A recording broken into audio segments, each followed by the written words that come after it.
Hey everyone, today in this video I'll be showing some footage of my leopard gecko feeding on some new larger crickets, as well as answering some commonly asked questions. Now, a common question many people ask is, how many crickets should I feed my gecko?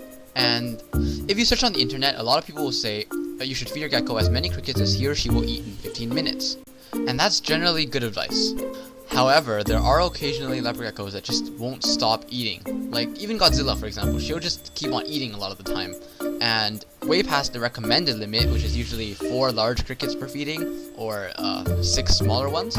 So I would go with your gut. If your gecko keeps on eating, then normally it's okay. But just if it starts gaining a lot of weight, or if it regurgitates and vomits what it's eaten, then I would cut back on feeding.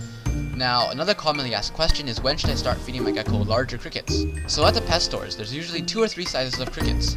A general rule of thumb is to feed crickets no bigger than the space between the eyes of your gecko. And this usually is pretty sound advice. It's hard to tell when to start feeding larger crickets just by age, because all geckos grow at different rates, right?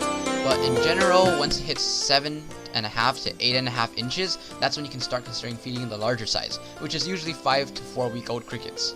If your gecko displays abnormal behavior when you're feeding it, like it appears to be choking or it's twisting its neck around a lot when it's eating, well then maybe you should try and feed it a smaller size. As for supplementation with like calcium, well, if you're using calcium powder, then dusting your insects maybe once every 2 or 3 feedings is fine. And for housing your crickets, well, 50 to 100 large ones should be fine in a small-ish plastic tub, as long as there's enough hiding spaces for them. So that's another key thing to remember when keeping crickets. They will eat each other, they're cannibals, so it's best if you provide them with a lot of hiding spaces. That way you minimize the casualties. I do have a video on how to care for feeder crickets, so you might want to check that out too. I put a link in the description, so yeah, if you want to know how to care for crickets or how I care for crickets, well then, there's a video on it. Well, alright, that's the end of this vid. Thanks for watching.